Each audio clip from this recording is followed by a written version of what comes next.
possesses experience of recruiting at 100 plus colleges across India and interviewing 2000 plus candidates across all degrees and specializations. As a consultant to various colleges deemed universities for syllabus planning, FDP, training and placement solutions, mentoring entrepreneur and incubation cells.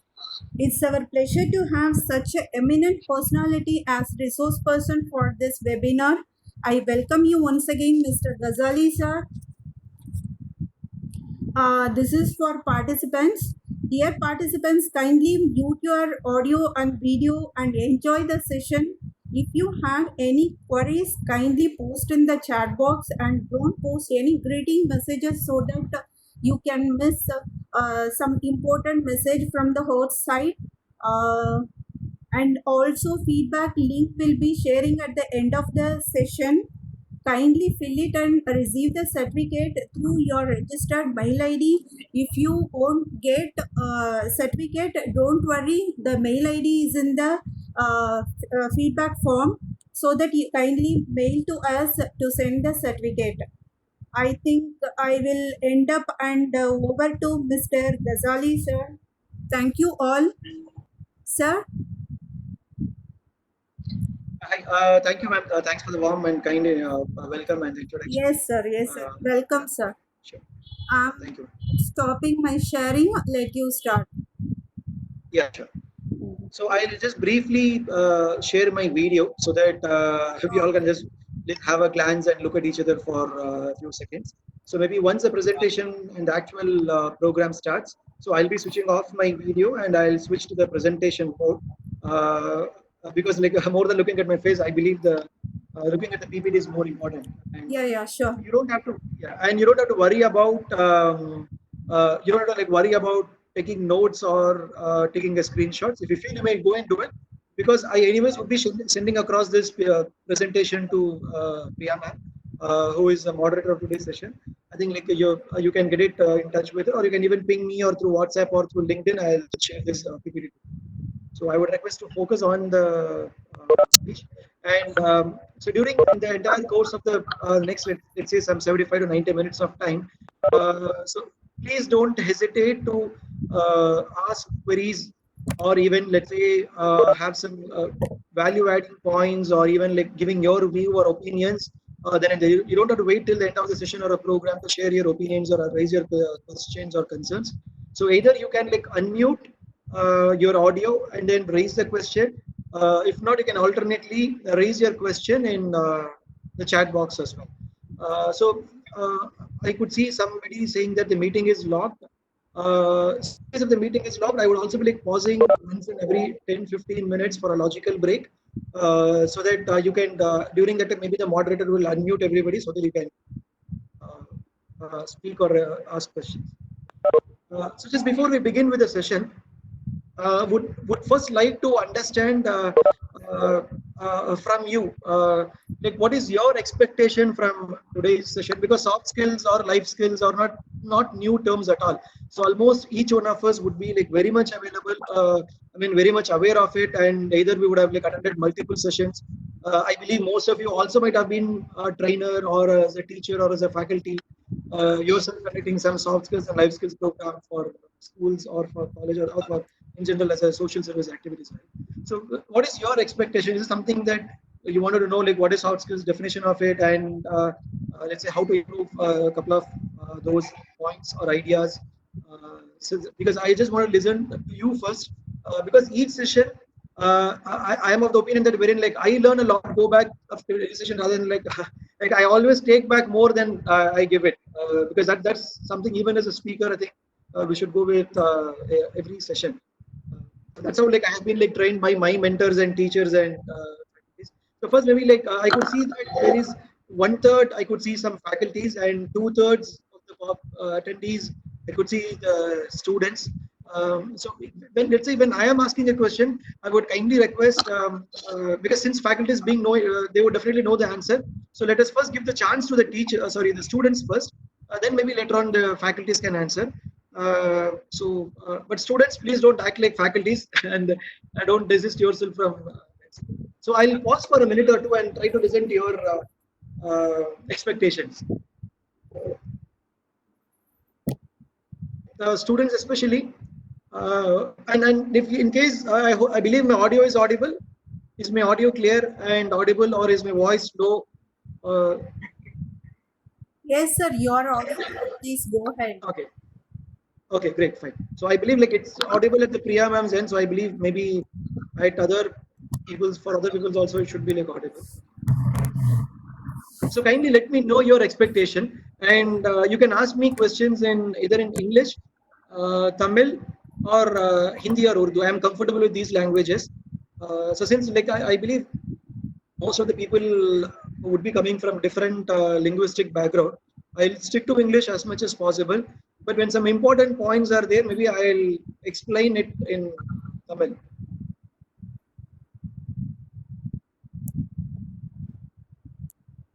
Okay, yeah, one or two English. And the only feedback usually I get from the students is that I speak a bit fast. So I'll try to slow down. But in case if you still feel I'm a bit fast, please don't hesitate to correct. Yeah, especially more from the students. What is your today's expectation? இன்னைக்கு நீங்க வந்து இப்போ இந்த soft skills life skills டாபிக்ல நீங்க இந்த program attend பண்ணிருக்கீங்க வந்திருக்கிறீங்க. நீங்க என்ன தெரிஞ்சுக்கணும் இல்ல என்ன கத்துக்கணும் அப்படின்னு நீங்க நினைக்கிறீங்க? Because if students will tell, maybe accordingly I can structure my presentation rather than it being like எனக்கு தெரிஞ்சது சொல்றதை விட நீங்க என்ன கேட்கணும்னு நினைக்கிறீங்களோ அதை I'll try to focus more. Priyama, maybe you can unmute people for 1 or 2 minutes. Yeah, they can go ahead. Okay, yeah.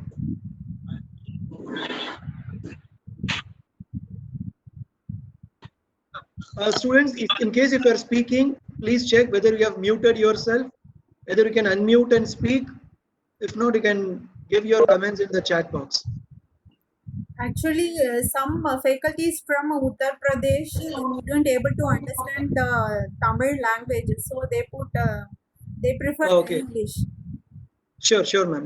Yeah, I'll definitely stick to English for major part of the presentation.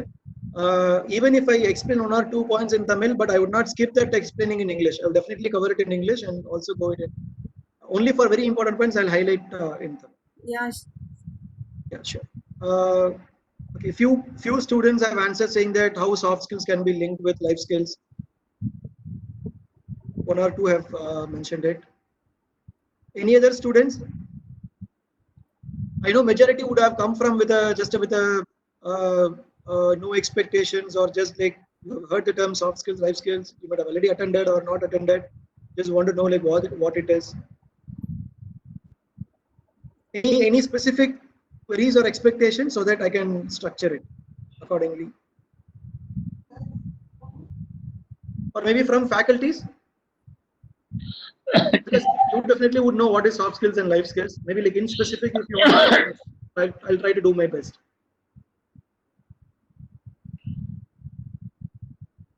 Any of the faculties, any particular expectation, or you have queries or objectives that you expect from this today's session?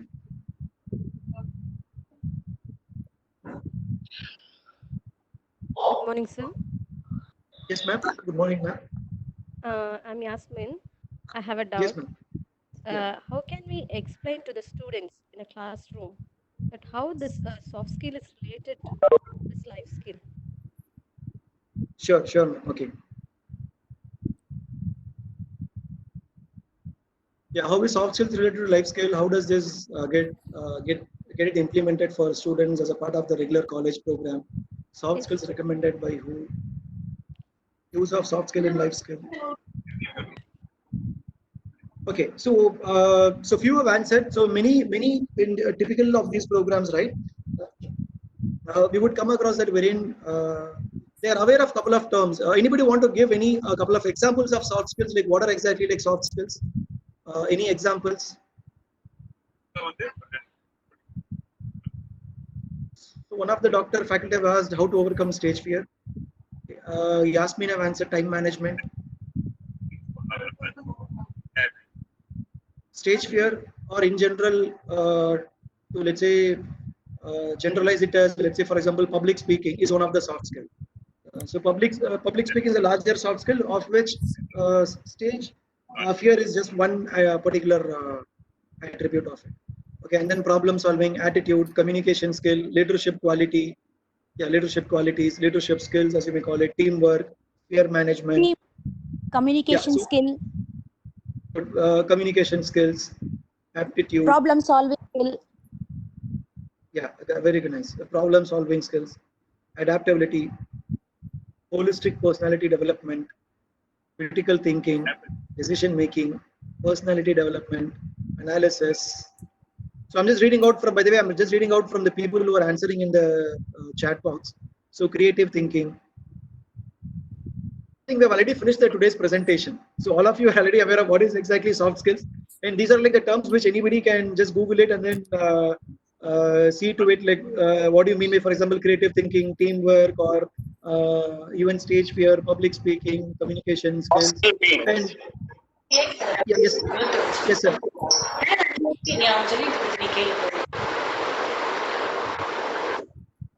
I'm sorry, I couldn't hear.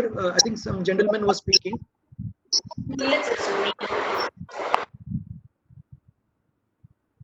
Okay, so work ethics, creative thinking. So very nice. It is like perfect answers. Which all that you gave it right. They're like exactly the perfect answers, which means that collectively this participants today are very well aware of what comprises soft skills. Dave, அந்த மீட்டிங்ல எப்ப join பண்றது? அந்த மீட்டிங்ல எப்பமா join பண்றது? People who are not participants, kindly mute yourself unless you want to comment or ask a question. So, and then you have like values, emotional intelligence. There are like very good points which is being join பண்ண மாட்டீங்கம்மா, எடுத்துக்கல. Priyama, maybe like you can mute now. So we have got the initial context setting for today's meeting. இப்பவும் பண்ணி பார்க்கற ஆக மாட்டேங்குது. Don't mute me also, otherwise I can't speak. Yes. Yes, sir, you please go ahead. Yeah, thank you. So I'm just going ahead and sharing a presentation. I'm muting my video for the time being now, so that you can focus on the today's presentation. So I believe all of you can see it now. Yes, sir. The PPT. It's visible. Okay. Yeah. So for the people who have answered, who have like given the response or the answers, like what makes soft skills, or what you want to learn in the soft skills or the life skills, how are these two related, the soft skills and the life skills, and how to, let's say, improve some of the soft skills like stage fear, communication skills.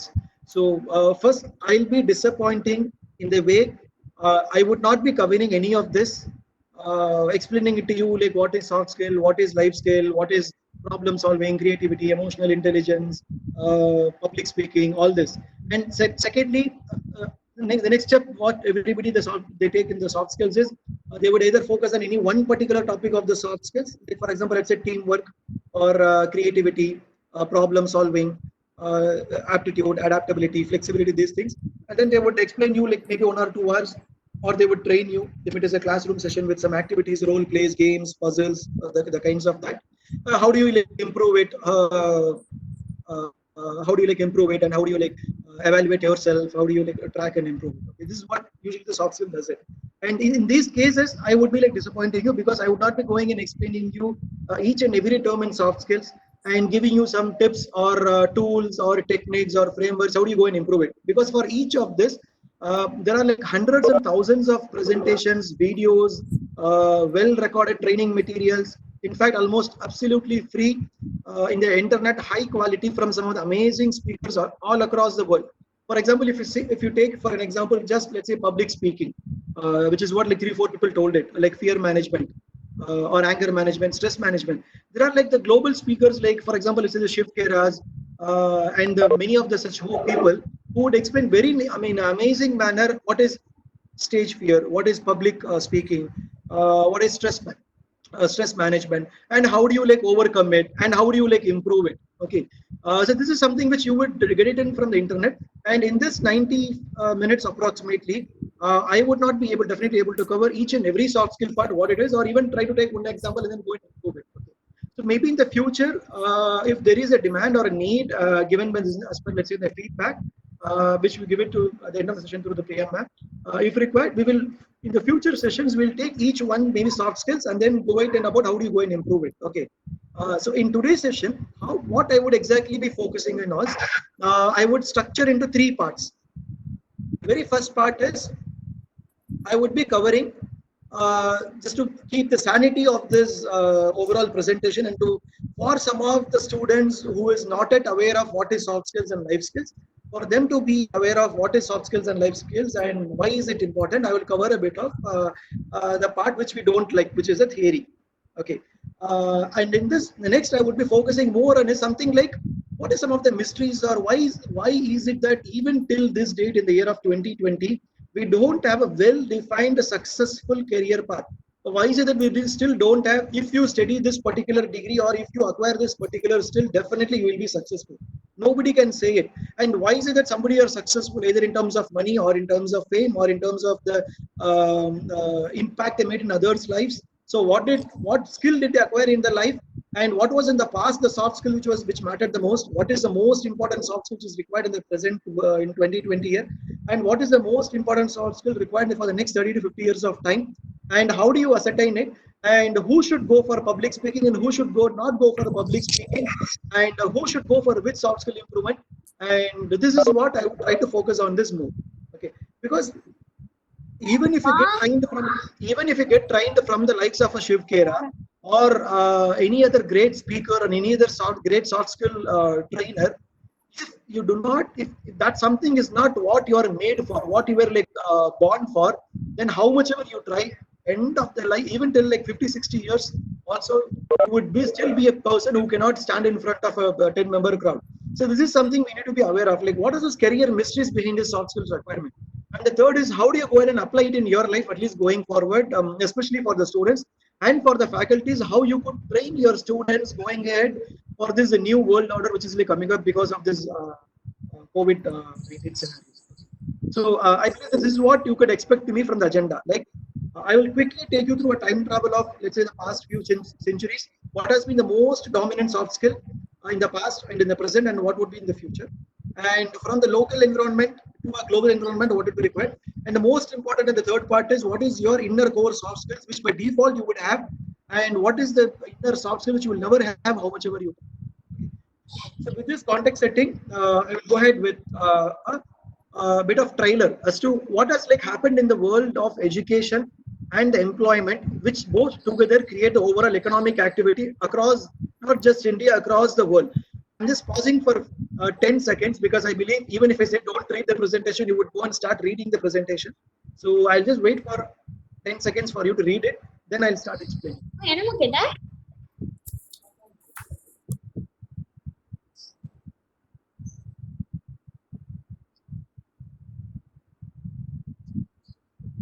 So what you see in this slide is the last 2000 years of recorded human civilization and the history.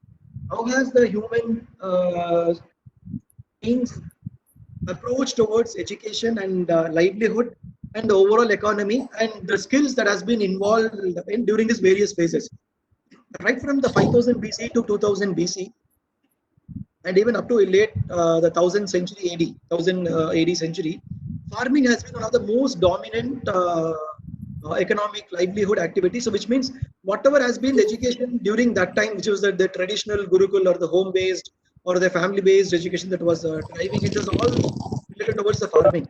So the most important soft skill that was required during that time was dexterity. In the sense, whoever has the highest physical strength, the more stamina, the more physically powerful, and then the more the fastest. So whoever was the fastest, he earned the most money during that time. Like whether it was like reaping or whether it was like sowing, whether it was like farming, whether it was like agro livelihood based one, all these things, it was all about whoever was the most physically dominant strength and whoever was the fastest.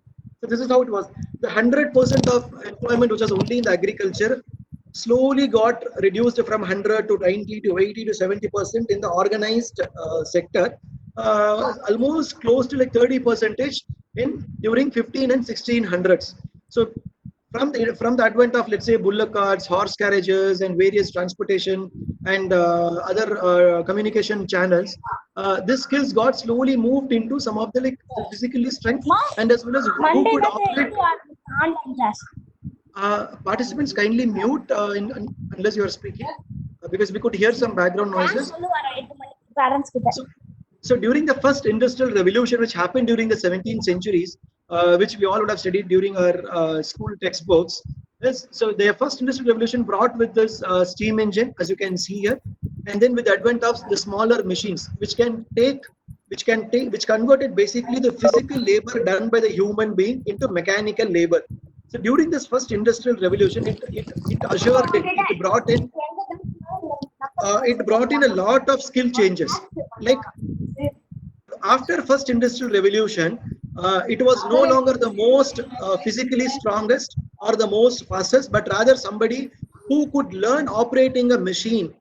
Who could learn operating a machine was earning the highest, or he was considered the most supreme intellectual being during that time.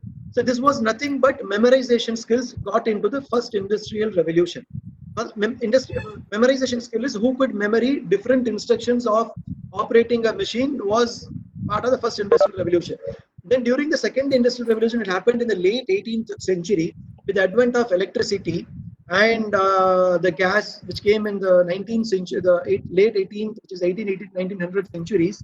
It was like slowly graduating into the present K-12 education system. So the present K-12 education system, which is basically the LKG, kindergarten to the 12th standard, followed by an UG, PG, and a PhD, which is what currently we're having it. So the present education system was actually a solution for the second industrial revolution. That is the reason when you look at the oldest school or the oldest college across the world would be hardly 150 to 200 years old, which is exactly, it came as a solution, second industrial revolution. Before that, there was a different education system. We don't have to go in depth. That was catered for the first industrial revolution and prior to that. So the second industrial revolution got in something wherein with the advent of electricity and the gas, a lot of like machines and the factories and the industries got set up, which required like mass manufacturing, mass production of any goods or any services. That is the reason for, let's say, if it is a civil or an electrical or a mechanical or a medicine or an agro or a pharma, for everything that they needed hundreds and thousands and lakhs of students. So that is the reason they compartmentalized. That is when they brought in a specialized. Okay, you do this. You do till 10th standard. You do some like a buffet wherein you eat everything, and then from 11th, 12th onwards, you segregate into, let's say, science group, commerce group, arts group. The same thing continues all the way up to your PhD. This is all what we are currently doing is mass manufacturing of students. We are mass manufacturing engineers, mass manufacturing accountants, mass manufacturing teachers, because this is all reduced the second industrial revolution. And the current education system was a perfect solution for the second industrial revolution. The third industrial revolution, which ushered in during the 1920s to 1950s, that was the time when it started with the advent of electronics, the integrated circuit, the chips, and then followed it with the personal computer, and then with the World Wide Web, the internet, and then from the 1990s, 2000s with this cloud computing, and then with the 2020s. No, let me not go to 2020s. So with the till 2000 was the third industrial revolution. Okay, this brought in a huge revolutionary change. So this third industrial revolution, as you can see it lasted almost close to 2000, the 2000 century. Okay, 2010. So that is the reason when you see that currently you would see most of the top companies, not just IT companies, you go to any company, any industry, they don't recruit no longer only based on marks. They no longer recruit based on marks. Our grandparents, when I say our grandparents, like 2 generations before, our grandparents, their education for somebody who was a BA, and when you compare it with somebody like a BA, an MA was more qualified, more knowledgeable to do a particular job than a BA. Same thing goes on with a BSc and MSc or a BE or an ME candidate. But right now, if you look at it, it is not necessary that an MSc or even for the matter a PhD candidate is more highly knowledgeable than a BSc candidate. So it's like vice versa as well. So that is the reason currently if you look at any of the placement trends which is happening in any industry across the globe, companies they don't recruit purely based upon the degree, whether it is UG, PG or a higher education or based on marks. They come up with totally different set of soft skills called as this problem solving, aptitude, emotional intelligence, teamwork. This is what is currently this is what is currently required for the third industrial revolution. And now what we are assured in is we are going into the fourth industrial revolution. It has already started from the last 1 or 2 years of time. Sorry, 1 or 2 decades of time, wherein there is a huge information explosion. There is a huge information explosion which doesn't require whatever was during this third, second, and the industrial revolution. The human being has moved from physical oriented cognitive skills into the IQ related skills. That is the reason we all talk about IQ, IQ, IQ. Score more marks, because it was all related to the IQ during second and third industrial revolution. But in the fourth industrial revolution, it is no longer IQ. It is more of EQ and AQ, which we will see it in detail in the upcoming slides. So the fourth industrial revolution, it has like a lot of this artificial intelligence, 3D printing, nanorobots, quantum computing, automated cars, UAVs, the drones, the robotics, wherein a totally different set of educational solution is required. That is the reason the present students who are a part of, be it the schools or a college, they are feeling very suffocated. They don't appreciate the education system. They don't, sometimes, I'm sorry, but they don't even like feel relevance as to what they are studying, how is it useful in their life. It was not the case for our previous generations, because the current education, the students, they are saying they don't see relevance in what we are teaching them. So this needs a drastic change. That is the reason you see that a lot of like the soft skills, the life skills, skill development India, the startup India. So the government has started taking right initiatives, but it needs to like brought down into the lowest possible level. So we'll see in the next 1 or 2 slides as to what is like required in these cases. So what is going to happen in the next future is a couple of drastic changes would be like happening.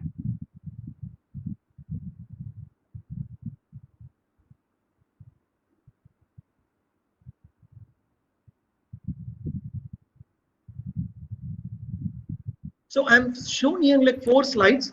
So basically what you're seeing is our human beings have gradually moved from the physical skills to the intellectual skills, which is his cognitive skills. And in the next future, next 30 to 50 years of time, lot of jobs will be like getting automated. So these are like various industries: the travel agents, the cashiers, the librarians, the postal couriers, the pilots, the taxi drivers, and so on and so forth. So just think like one ATM came, 3 people lost job within just one branch, one bank branch. Okay, a red bus or an IRCTC app came in. All the people, all the bus operators, all the travel operators, which used to sell like hundreds of like people. For example, if you look at in Chennai and Coimbatore or whichever city you take, there were like hundreds of people. Like every bus operator used to have like hundreds of shops in larger cities. All those like is gradually vanishing. The moment, and the same thing goes for like your Ola or Uber, or let's say you Swiggy or Zomato or an Uber Eats.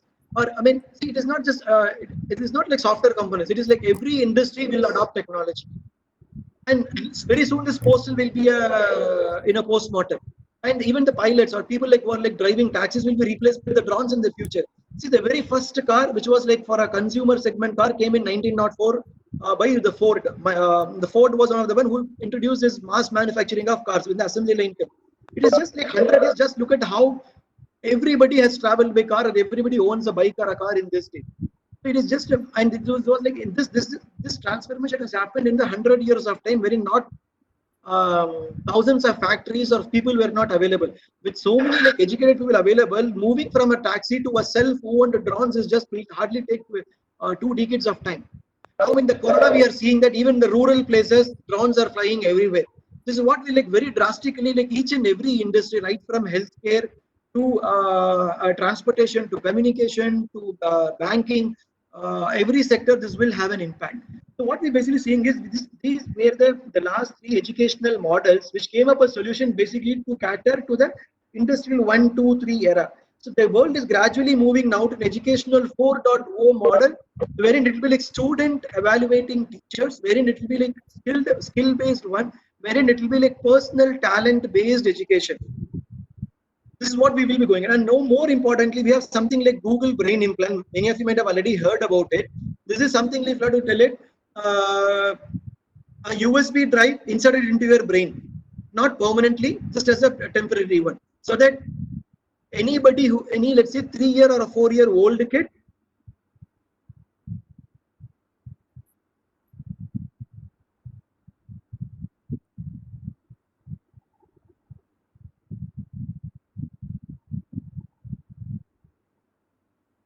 the pen drive and then you watch it. That's what is going to like happen. For people who might hesitate or an apprehension saying that, is it possible?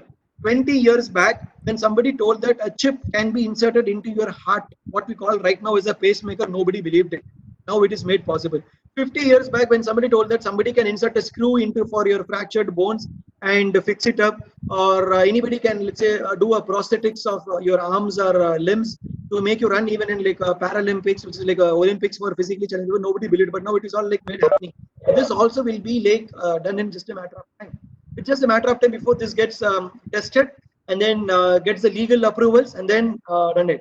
So when these kinds of things happen, say the kids, a 3-year-old kid would have like something like 12 years of education. He would be downloading it in like few seconds of time, which is what is like going to happen, whether we like it or not, whether we hate the technology. This is what is like going to happen. In the slide clear up, I just want to pause and ask you, because this is what is the skills which is required. The skills which was required in the past is changing, because education 3.0, which is what education 2.0, which is what was currently doing, we are teaching it. It is for an outdated economic system. It is an outdated industrial system. அதனாலதான் இன்னைக்கு college டாப்பருக்கு வேலை கிடைக்க மாட்டேங்குது. Arrear வைக்கிற பையன் வந்து is becoming a millionaire by starting his own company within 3 years of time. So this, which means that educational model which are currently having is not at all suitable for the futuristic education system. Now, as a faculties, many of the faculties, it's not that they don't willing to change, they are willing to change, or they also accept this change. The problem is like they are like bound by the UGCs, the AICTEs, and the universities, the syllabus, the rules, and the guidelines. Or is it that something like people who are the top, they are not aware, they are also aware? It is just that it will take a lot of time, because our country is not a small country. Ours is not a Singapore country. Like Singapore, because people do compare it, right? India, like see in Singapore, such a small country, they have like amazing schooling and amazing college. Singapore is a city country. Singapore is a city country. It is like if you have to compare Singapore, don't compare India. Just compare Anna Nagar of Chennai, or just compare Noida of NCR region, or just compare Koramangala or Electronic City of Bangalore. Then you will see that there is not much of difference between Singapore and our India. Ours is like we are like a dinosaur. We are like an elephant. If you have to take a U-turn, we are like a tanker lorry. If you have to take a U-turn, you have to do it slowly and steadily. For at least 5 minutes, U-turn பண்றதுக்கு. We are not having a bike wherein we can take a U-turn in 2-3 seconds of this. So please stop blaming our bureaucrats by default. Please stop blaming our policy makers, because it is not that they are not willing to do. They are aware of the problem. It's just that like 30 different official languages for educational boards. 30 different educational boards are there in different languages. This itself poses a lot of challenges. So just before we go to the next slide, I would like to pause and ask you, any doubts in this so far? This is because this sets the background for our larger presentation. I'll just quickly see in case if there are. Sir, I have one doubt, sir. Yes, ma'am, please go ahead. Hello. Yes, ma'am, Sir, please. as you told that fourth industrial revolution will affect every human on earth, right, sir? After Yes, that, ma'am. you told that our syllabus is not matching with current trends. So how we have to overcome this problem, sir? Sure. So I'll try to cover, though it is not like in 1 hour, I can't do much, but I'll try my best to cover at least. See, I'll at least I believe you are a faculty, so I'll at least let the faculties Yes, know sir. I'll at least let the faculties know which areas they need to train the students, and I'll let the students know how they need to learn themselves. Because the fourth industrial revolution, what it is going to do is, unlike what many people fear, teachers are going to be the center of the revolution. The faculties are going to be the center of the revolution. Technology will not replace teachers, but technology will equip teachers. It is something like what we see in this Terminator movie. I believe you would have at least heard about Definitely. Terminator. Or many of you would have watched it, the Terminator 1, 2, 3, 4. What is Arnold Schwarzenegger's, the famous Hollywood star and the California's governor, right? It's something like a Yeah. teacher. It's something, if you have to compare with you, it was like the age-old warfare. 1,000 years back, people used to fight with just their muscles. Then came the bows and the arrows. So which means they got more equipped. It is not necessarily the people who were like more physically built, but rather who used to very adroitly like use these bows and arrows. Then came your horses fighting with the swords. Then came your guns and the barrels. Okay, then now you have like AK-47s and you have like a nuclear one. So it's exactly the teachers, they have moved from adopting technology like Tamil சொல்லுவாங்க திண்ணை பள்ளிகள், wherein the teachers used to teach in the sitting in their home, in their compound walls, and then they teach it in the mud. The people used to write it in the mud. Okay, then we came the concept of blackboard and the chalk quiz. It was a technological innovation during that time. And then there came the concept of this regular classroom infrastructure. Then came this computer. Then came this smart class. So now just tell me that had the teachers not adopted chalk piece and the blackboard, saying that I don't want to learn this, it is very difficult to hold a chalk piece and write on the blackboard. Those teachers will be doing an injustice to the educational system. In a similar manner, I kindly request teachers to learn all the latest technologies. If a Zoom comes in, if a WebEx comes in, if an Insta comes in, if a LinkedIn comes in, if a social media comes in, teachers should learn, because this will not replace a teacher. Only these teachers will like greatly enhance it. Similarly, the books came in. When the books came in, teachers had a fear that now nobody will come to us because everything will come in the books. People will read from themselves. No, only when the books came in, the teacher's role increased. In a similar manner, all this, even when the Google Brain implant comes in, teacher's role will be like immensely increased. Okay, so I'll try to cover a few things in this. So there is another question wherein people say that technology, as we seen, that is always been like misused. Yeah, I have somebody, AS Roja, you have said that I have this question, sir. Like when we have so much development in AI, why are we not able to find vaccine for this pandemic yet? Ma'am, these are like solutions. These are like solutions which will definitely take them. We might not even be able to find it. We don't know, but maybe in the future we might find it. As we say, it is not that when any technology is there, it can't give a solution for every existing problem in the world. It's just that slowly we will have it.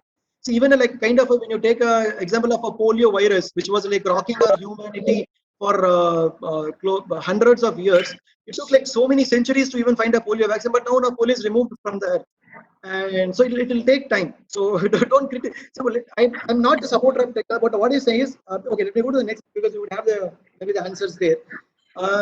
Let us not criticize technology. We should embrace Sir, one more technology. question, sir. Sure. But don't become the Sorry to technology. interrupt. Sure. Sorry to Yeah, interrupt you, sir. Yeah. The day before yesterday, our NAC HRD minister has said that everything in the form of e-Vidyalaya. Then if it is in the form of e-Vidyalaya, then what are the duties of ours? It will become everything become an online. No, then there will be a no chalk and talk method. Descriptive way won't be there. Everything in the form of MCQs. Is it so? True. Very Then true, how ma'am.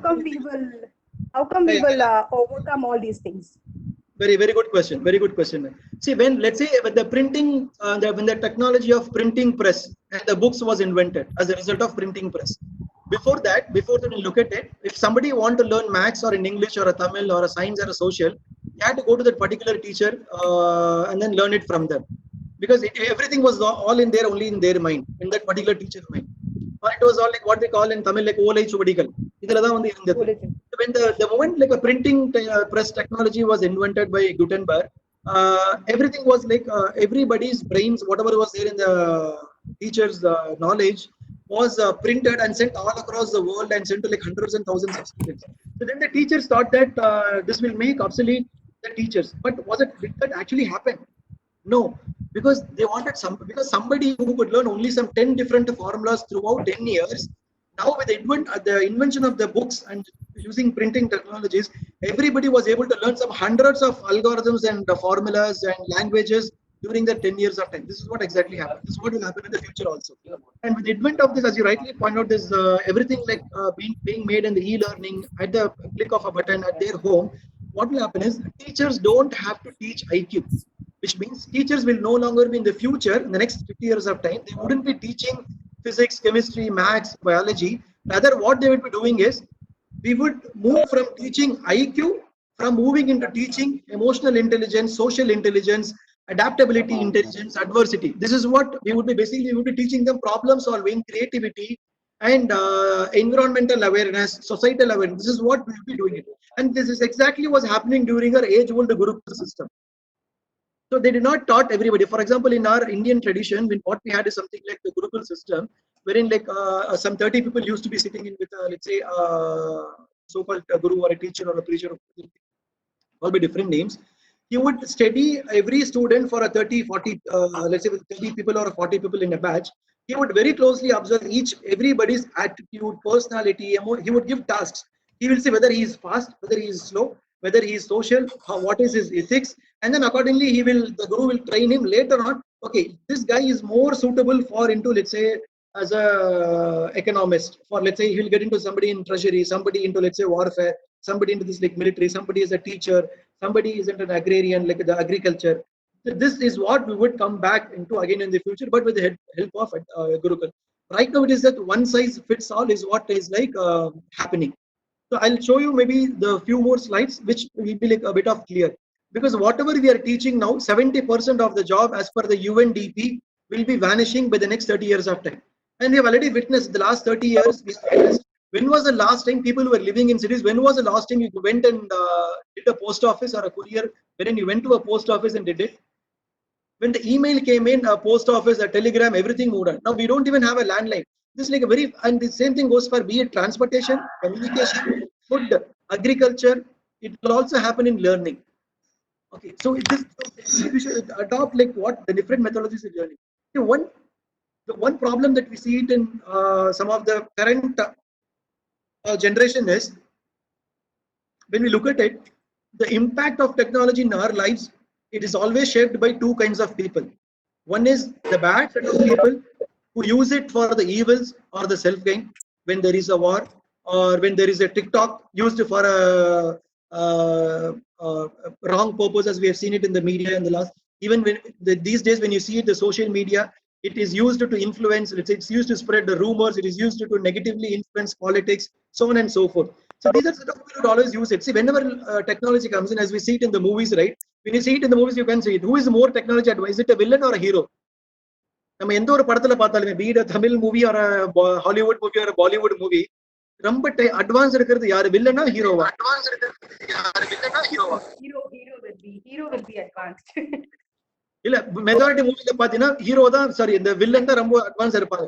அப்புறம் villain எப்பயுமே ஒரு they always think two steps, like we see it in the thieves, right? The thieves, the murder, he will have the latest guns, he will have the latest, he will know how to influence social media in the wrong manner. So the good, see, it is always that they are good to adopt it, but the problem also is that some of the good people, they are either they hesitate or they desist. They dislike it and they desist it. So this we should not let it happen. For example, when I gave the previous example of, let's say, chips being implanted or directly you have sensors interfacing with your brain, people think, okay, this will be wrongly used. But just think how this can amazingly help people who are physically challenged, who are mentally challenged, who are like called as the slow learners. These people, when they look at it, just think people who are in the coma or on the brain dead. When this happens, they would live back and come back to normal life. And this is what we should like look for. This is what we should be teaching the kids. So teachers in this generation should definitely learn to use LinkedIn, Facebook, or Insta, or a Twitter, because only then you will get to know how students can either misguided because of this if you don't know this. Because unless you don't know how to use Twitter, you cannot teach students on what is the good and the bad of the Twitter.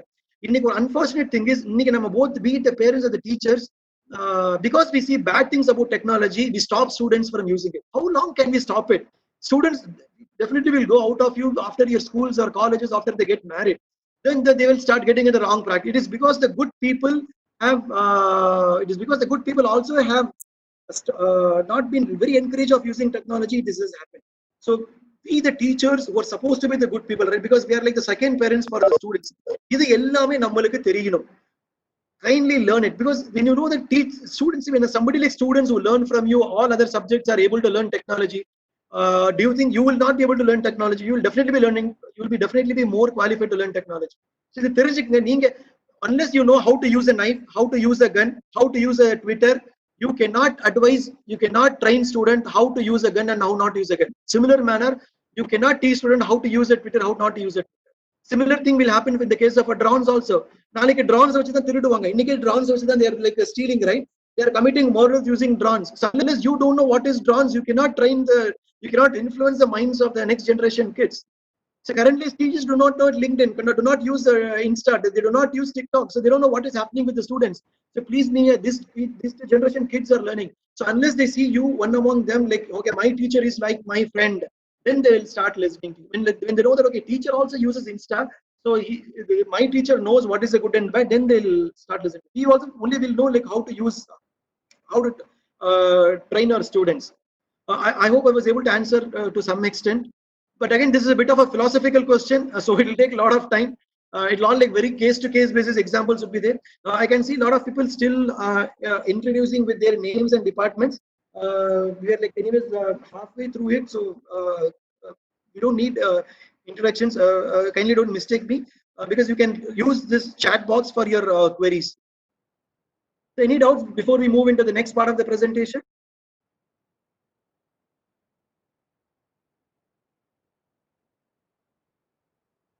Any doubts? I think maybe people are mute.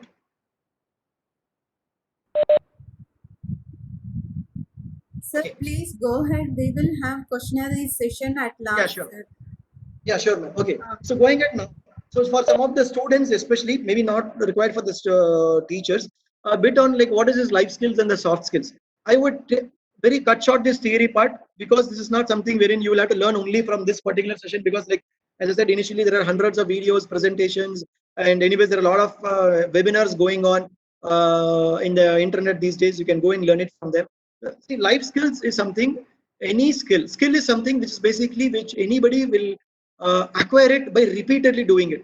ஒரு விஷயத்தை திருப்பி திருப்பி பண்றதுனால வர்றது அதுக்கு பேர் skill.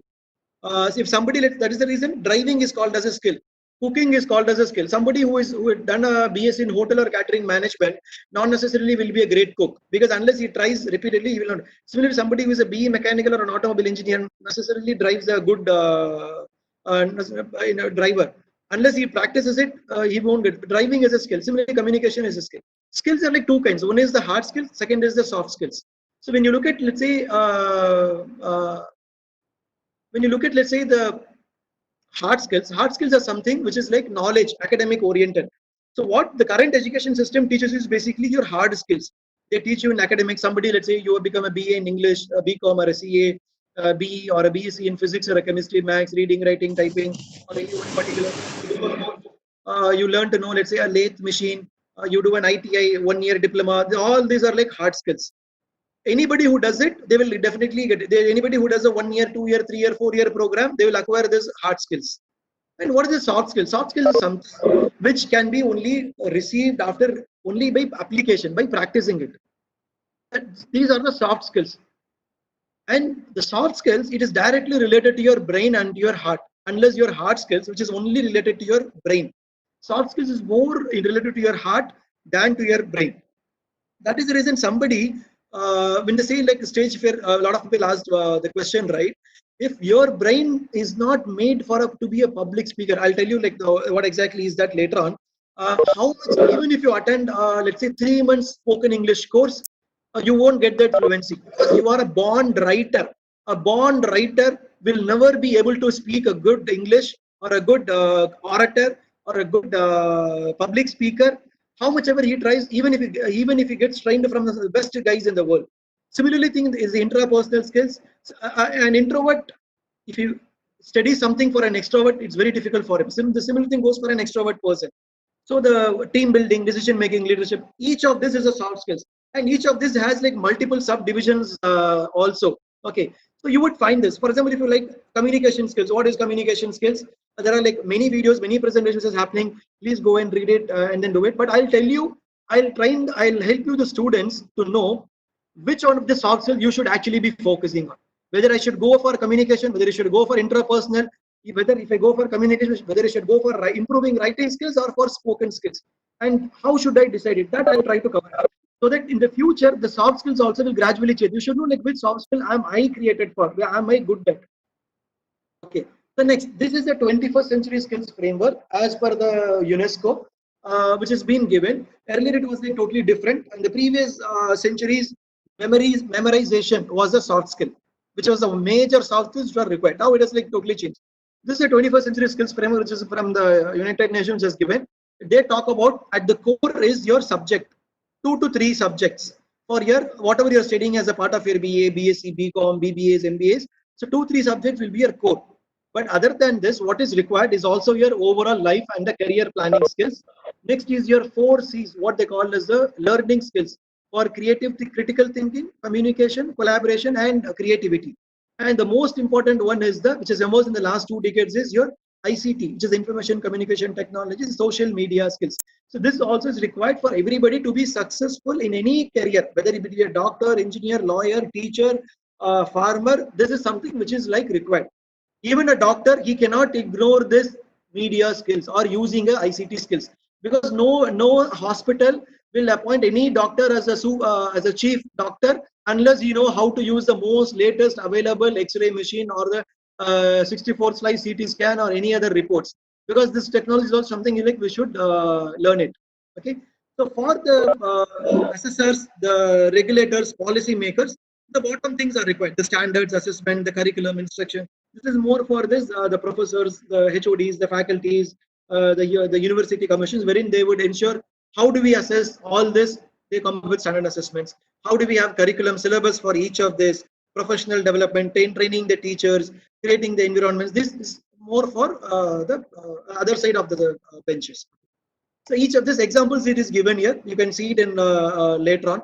So if, for example, if you look at literacy skills, the core subject, something environmental literacy, the global awareness, the financial literacy, health literacy, civic literacy. This is something which is required in addition to whatever is your core subject which you are studying. You should know health literacy is what is good and bad for my health. How much should I use the technology? How should I use a mobile phone? Which fast food is good or not? This is something which is required for anybody, irrespective of this. In this current environment, it's like required.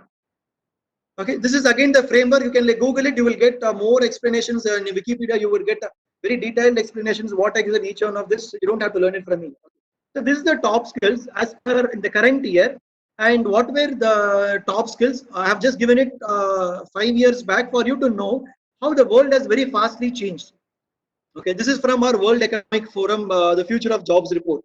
When you look at it, in 2020, the most highly required soft skills are problem solving, critical thinking, creativity, people management. So in a very nice manner, the participants have listed out all of this.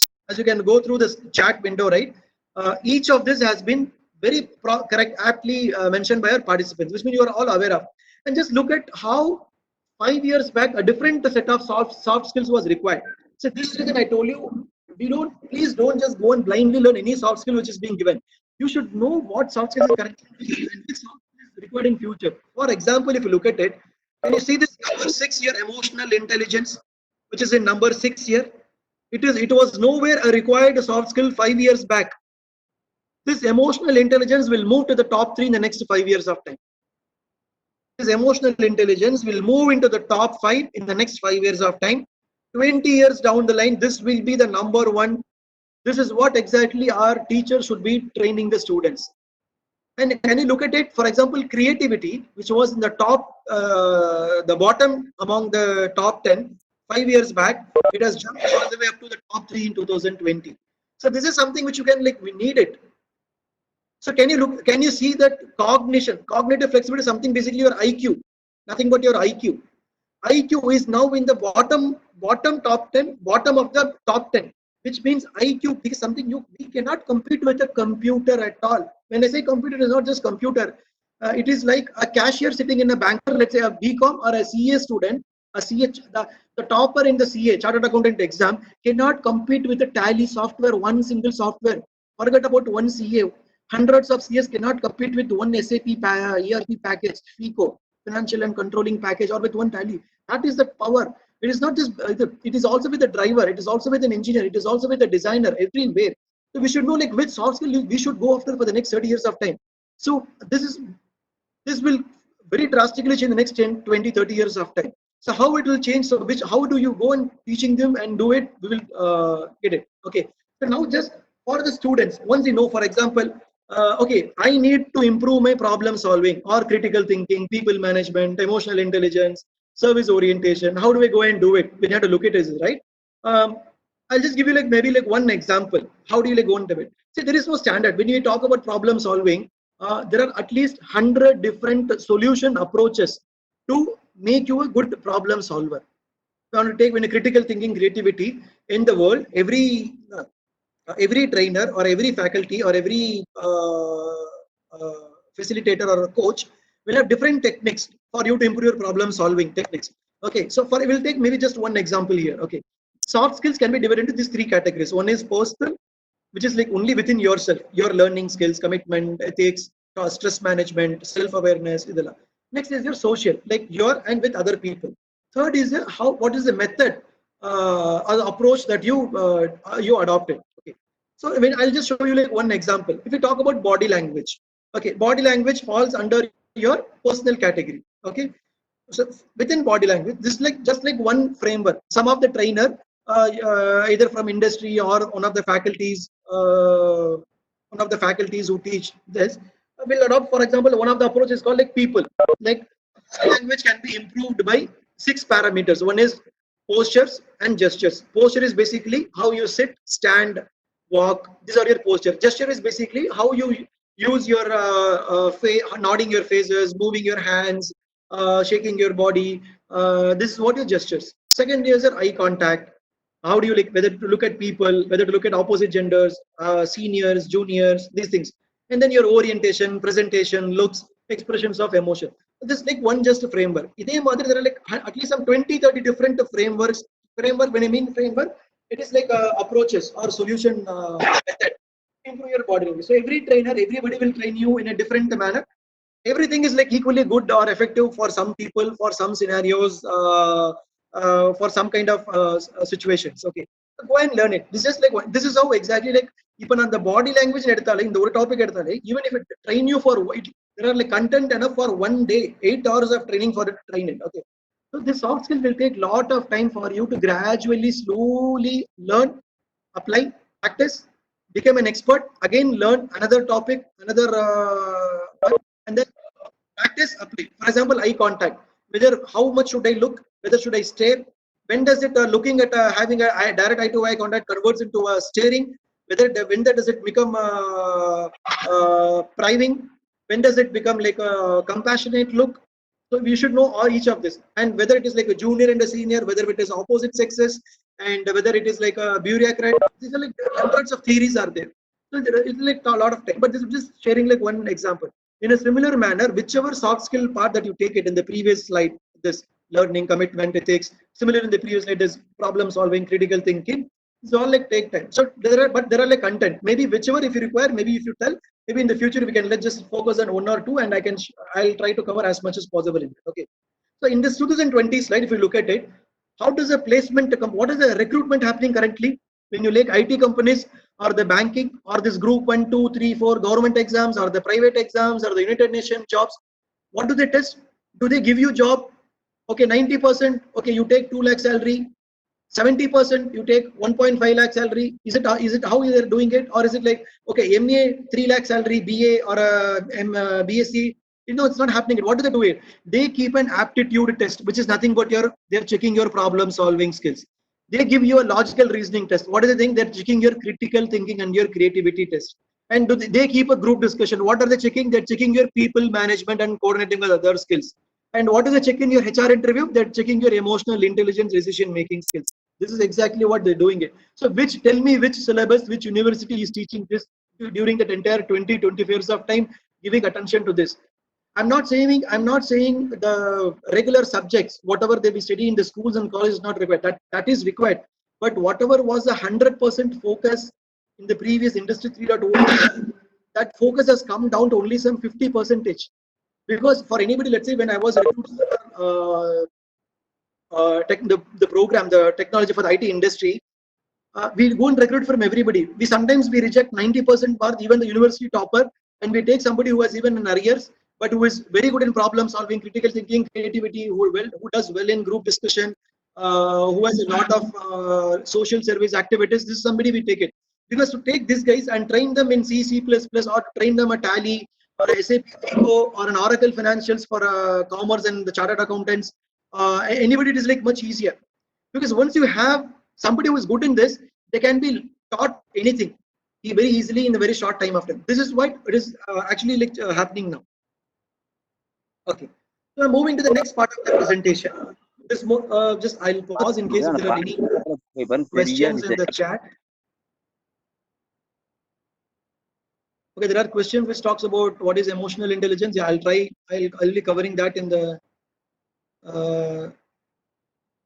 I'll be covering that now. Students and faculties, kindly only introduce your only raise your queries. We can like avoid introductions now. Okay. Now, when we look at some of the what has been some of the success stories from some of the people who has been like Nobel laureates, why is it that in the last 50 years of time, 85% of the Nobel prizes has been received only by 8 countries: US, UK, France, Germany, Italy, and this APAC, the Australia Japan region. Why is it only 8 countries have produced 85 Nobel laureates? Why is that Indians, when they're here, they can't uh, uh, produce this R&Ds and scientific inventions? The moment they go to the US, within a few years of time, they make like wonders. Why is it?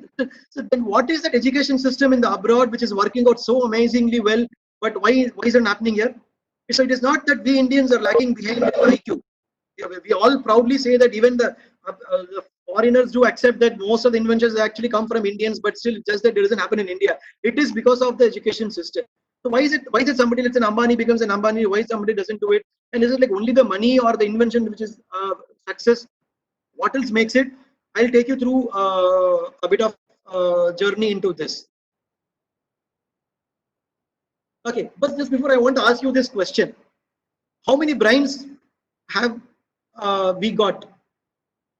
Choice A1, please answer in your chat box.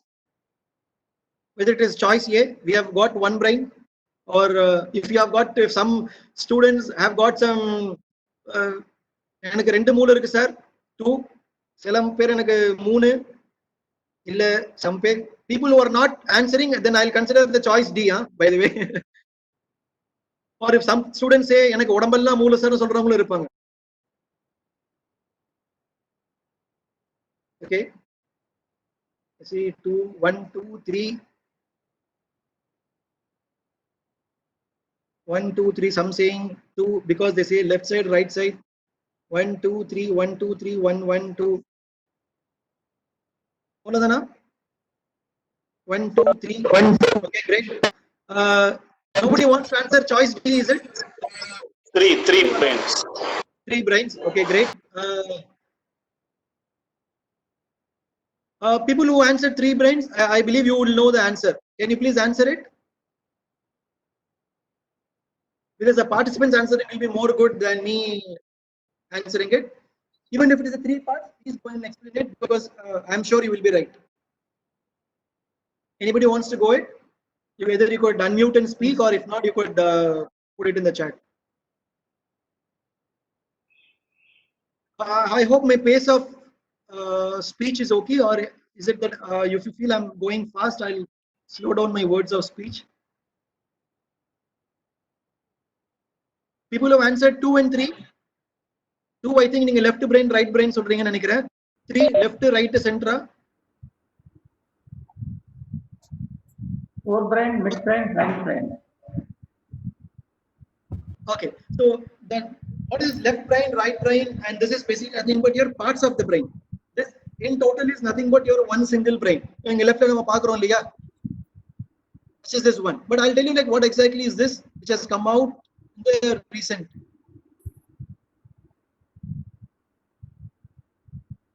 Is my presentation visible?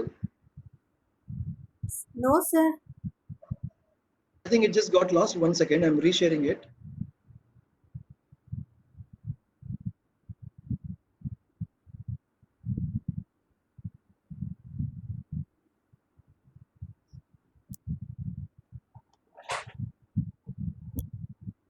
Just give me a minute, I'm resharing it.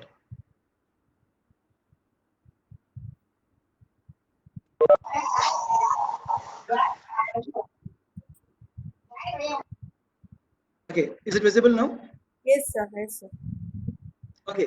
See, only in the recent few decades back, to be precise, in the 1960s and the 1970s, it was just plot of standardized scientifically and proven with the connections of the brain that every human being is born with 3 brains. The most one which we are, all of us are aware of is nothing but the head brain. This is nothing but our seat of logic and intellect, which is basically nothing but the reasoning, the IQ, to think, to do to speak, to communicate, to do the basic maths. All this is basically nothing but your intellect brain, and this is what will direct our the conscious brains. All our behavior, whether to eat, to run, to sleep, to listen to a music or a song, or what to wear, not to wear, all these 5 senses basically controlled by this, what we call as a 6th sense. The second brain is actually called as the heart brain. We have heard in or be it like the whole scriptures or in the philosophers that we all say that, right? आपके दिमाग से मत पूछो, आपके दिल से पूछ के बोलो. மனசை தொட்டு சொல்லுங்க. பாஷால சூப்பர் சார் சொல்லுவாரு இல்லைங்களா, நான் இதை கேட்டு வேலை செய்ய மாட்டேன், தலையை காமிச்சு அந்த மூலிகைக்கு பேசிக்கலி காமிச்சு இதயத்தை தொட்டு நான் இதை கேட்டு வேலை செய்வேன் அப்படின்ட்டு. So what is it then? Why have been all these scriptures, and why has it been that all these philosophers always saying that tell from your heart, tell from your heart? So what does it mean? Basically, what does the brain means? Brain is something, any part of the body which can think, which can reason, which can decide what to do or not to do. So far, we all think that the head brain is something which always decides. But the truth is, which has been only recently found, is just like every part of the body is controlled by the brain. Even if you have to take a pen, unless the brain sends a signal from the brain, from the left brain to my hand saying that, yeah, lift this pen, my hand will not lift. For somebody who is physically challenged, why they're not able to, for example, lift a brain is lift a pen is nothing but the nerve, the neuron that travels through the nerve from the brain to the hand does not work. It is either damaged or it is not fully developed. That is the reason somebody is not able to do it. The people who met with an accident, the people who are in the coma, nothing but basically the connection from brain to the respective part of the body is not happening. Okay, in a similar manner, heart sends signals to this brain. It is the heart which actually controls your brain. The more number of signals this number of signals which goes from brain to the heart is lesser when compared to the signals which come from heart to the brain. That is the reason we see that not the most highly intellectual person, they do mistakes. It is because their heart brain is not fully matured. Your ethics, your emotional intelligence resides in your heart. It is not in your brain.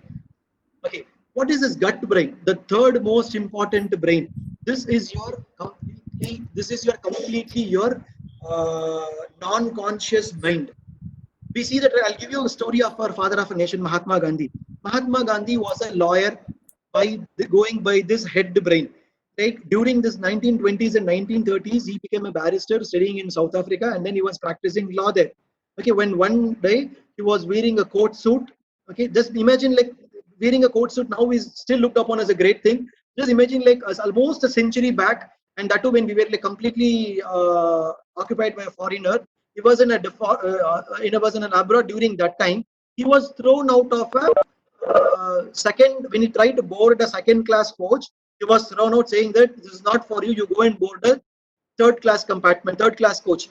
That is when his gut brain reacted, saying that moment he realized that what I studied so far, if a person of my stature is facing this, just think how much suffering my countrymen are having it. That's when he decided, okay, I'll go back to the country and fight till death to win the freedom.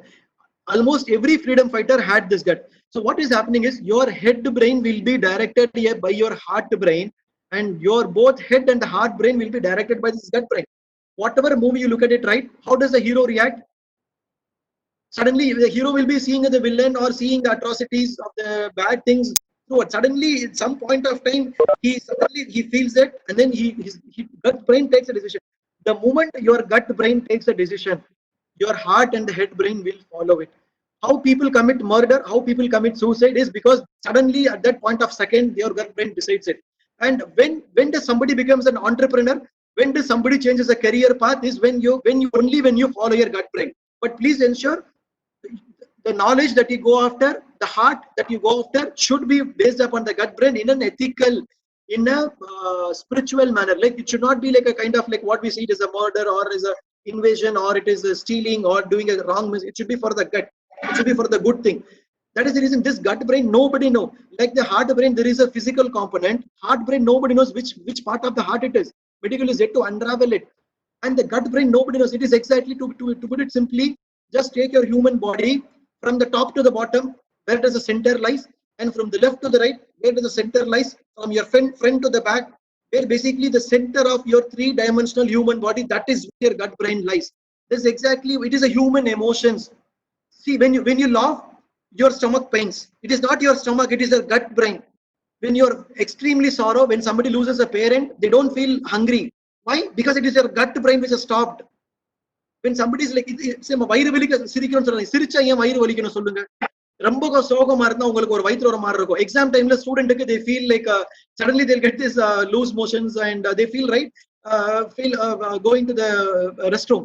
Because it's all related to your gut, but it is around your stomach area, and there is no specific part. It is like soul. Nobody, there is nothing can do it. That is when like all these philosophers, all the great men, like for example the prophets, or whenever people who have like transformed the human lives in different ages, be it let's say the Aristotle or a Socrates, across any religion, like be it the Rama or a Krishna or a Muhammad or a Jesus or anybody, Buddha, we all remember them because of their decision that they gut brain, not because they were like most intellectual. Yes, all of them were intellectual, but we don't remember them because they were the smartest, because they showed the people how to live the life. So this is what we need to learn it from them. So now let's see how these three brains are connecting, interacting with your head brain. The neocortex, this is your thinking brain. The education system currently, it only works with your thinking brain.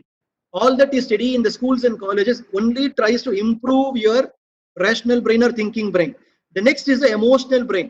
Do you think that, ideally speaking, a PhD scholar should be more emotionally intelligent than a school student? But is it so? Not necessarily. It is not very, because our education does not, we do not teach emotional intelligence at all. What is the third most? It is the instinct brain. It is the spiritualism. It is the philosophy. It is like whether to right or wrong. Or drawn, I have a gun in my hand.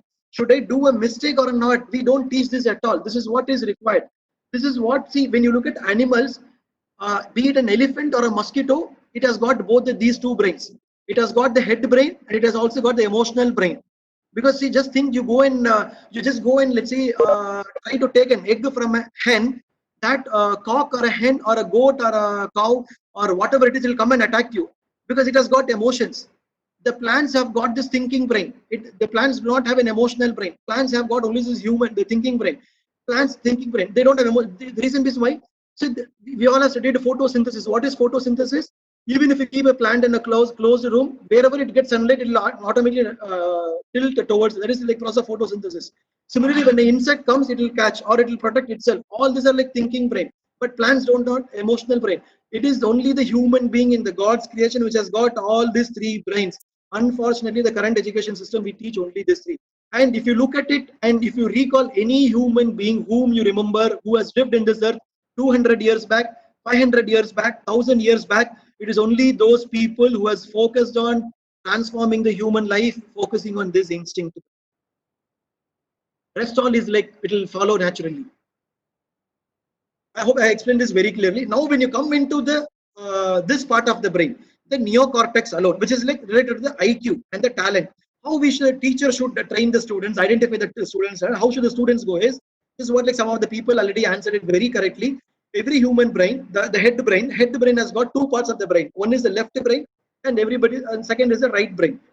Okay, so the left part of the brain has some good qualities inside it. For example, left part of the brain is logical. It takes care of your language, numbers, words, sequential, and basically nothing but the school, the group 1, group 2, which is basically this physics, chemistry, maths, biology, computer science, or commerce. Okay, and the group 3, group 4, basically the arts, liberal arts related subjects. When you look at it, the group 1, group 2, you need this brain, left brain very much. This is the brain for the engineers, the doctors, and the research scientists. This is the brain required for the creative people, the artistic people, the imaginative people. This is the brain which is required for the right people. Now, why somebody does not score so much is, if a student is a right brainer, if he studies the left brained course in a school or a college, he will never succeed.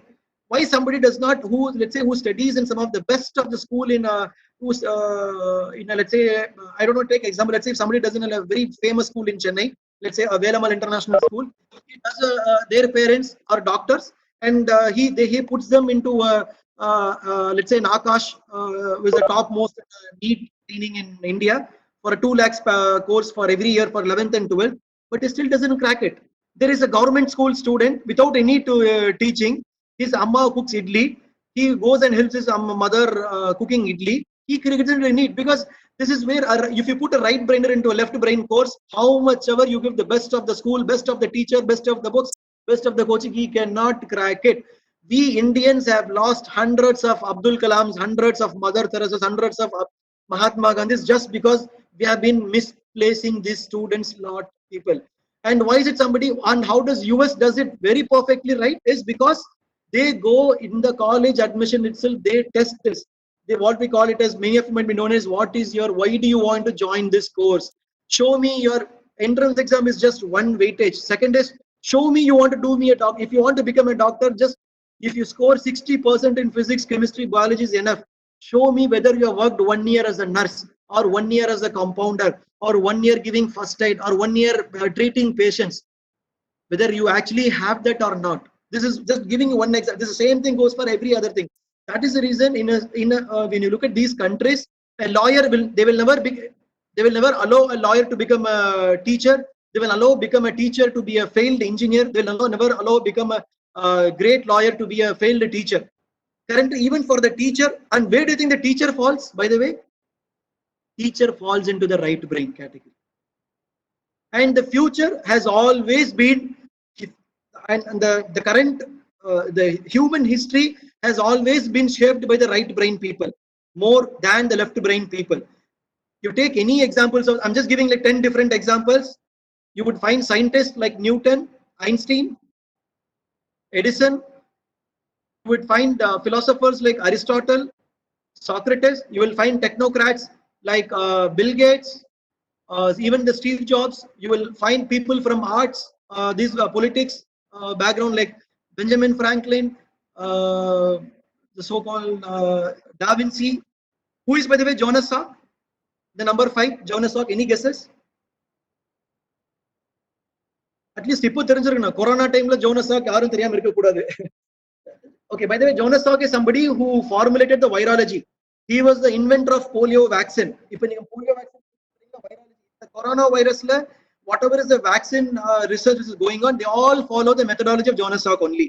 He was the one who pioneered this concept of how do we build vaccines for this one. So this is something which every student should know what brain. And there are like some people who are equally good in both. For example, Einstein. Einstein had a great blessing of being a left and a right brainers as well. Okay. Now the future of education. See, now the left brain, when you look at it, in the left brain, talent, every job will be taken over by computer. Every job of this left brainer will be taken over with a computer. This is what exactly we need to be training our students in the future upcoming decades. Okay, so this is something just to give you, like, your left, it takes care of your linguistic and logic, right takes care of your visual and the musical and the aesthetics, and your emotional intelligence it covers both the parts of the brain. Similarly, your AQ. I'll try this AQ. What is this AQ? IQ is something what our education system teaches. Intelligent quotient, a BCom, an MCom, a BE or an MBE, a BSc or an MC. Okay, what we don't teach is EQ. This is what we should also additionally be teaching. So what is this AQ? AQ is the most important factor, which is adversity or the adaptability quotient. What we are currently going through is nothing but the corona crisis, right? Now, who will overcome this corona crisis is nothing but not necessarily people who are very good in IQ. Who are the most successful entrepreneurs? You take an example of Bill Gates. What was the qualification of a Bill Gates?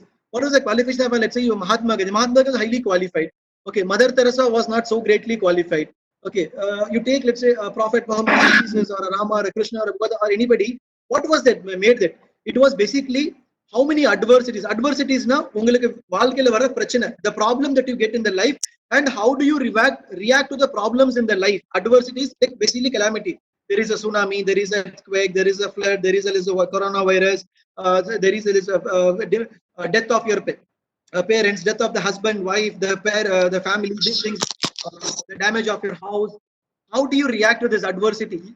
All their lives is all about this. All the successful people, when you look at it, it is not necessarily they have the highest IQ. They have always managed adversity well. In the 2 வருஷத்துல corona normal ஆறதுக்கு, it will take 2 years. How you spend your 2 years of life during this corona time, how you react, how much you learn, how much you motivate yourself, how much you internally learn yourself, will decide whether you will become a great leader in the future or not your marks. And how do you balance well with your family, friends? How do you serve the people, your emotional? This is what will decide your. And historically, this has been, and even in the future, this is how it will be. Definitely. I hope this is clear. Each of this has a subdivision. I'll try to cover it. Okay. So the global predator, when you look at it, it is IQ, and the EQ will only be a foundation. What takes anybody to the top? To the top is not because of his IQ. It is because of his AQ. Steve Jobs, it was the same case. Mahatma Gandhi, it was the same case. Even if you take any of the politicians, what do you think the politician able to rule the IAS officers was like same? Why is the politician able to rule the IITs and the IIMs and the PhD scholars? Do you think they're so good in IQ? No, they're so good in AQ. They know how to make opportunity, how they know how to see success. They're also like good politicians. There are also like bad politicians. Even whatever it is the AQ. ஒரு வர்ற ப்ராப்ளமை எப்படி நம்ம face பண்ணி அதுல இருந்து வெளியில வர்றோங்கிறது தான் they will reach the top. Whether it is an MP or an MLA or even a ward councillor, all the way to the prime minister, it is how you react to the adversity quotient. It will not what will take you to the top. This is what we'll be teaching to the what we'll be teaching to the students. So with this, I'll go to the next present last part. I'm sorry, this is because we started a bit late. I also got joined a bit late. This is more for the students, very important. So the teachers would be more will be the facilitators or the helpers for the students. In the future, what is not just me, what I learned from others is teacher will have to teach class அதிகமா எடுக்க கூடாது. அவங்க அதிகமா focus பண்ண வேண்டியது in improving their emotional intelligence and their social intelligence and their adversity intelligence. அதிகமா mentor பண்ணணும். Teach கம்மியா பண்ணணும், அதிகமா mentor பண்ணணும். 60 மார்க் எடுக்கிறவன் எப்படி படிக்கிறான்? Whatever you teach, how much is the people who are passing their study? Do you think your focus is to cover the syllabus, cover the life syllabus?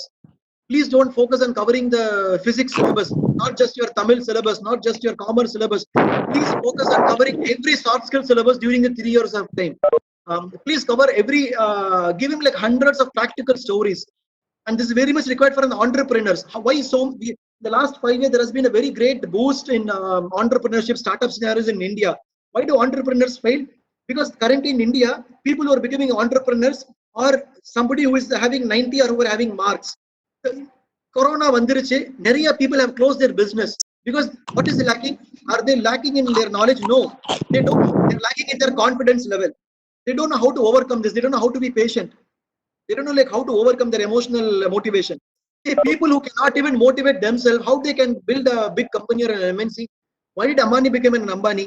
Ambani, not the Mukesh Ambani, the Dhirubhai Ambani. The Dhirubhai Ambani, who was the founder of Reliance, though there are like some allegations in Reliance, let's forget about it. Okay, how did Dhirubhai Ambani was working till 45 years in a petrol pump? He built up the Reliance empire. What was he having? It was adversity. So this is what we need to like teach the people. So teachers, dayavu seidhu, what currently, anyways, how the students learn is when they study, you teach, you cover the syllabus, you give the assignments directly from the textbook. They copy paste, they download from the internet, or they copy and then they give it to you.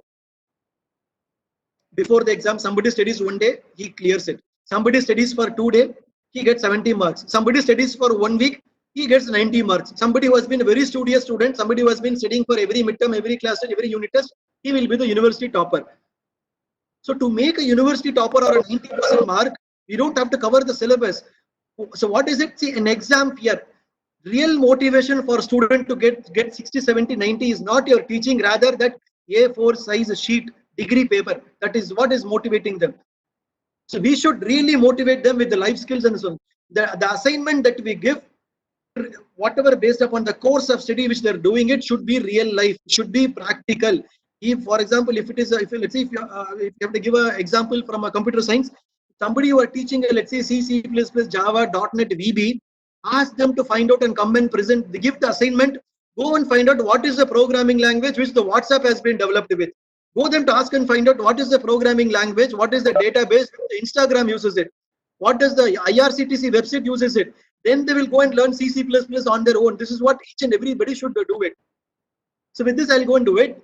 Let's say to the students, when you look at it, there are three categories: knowledge, skill, and talent. Knowledge is something that you get through your regular education.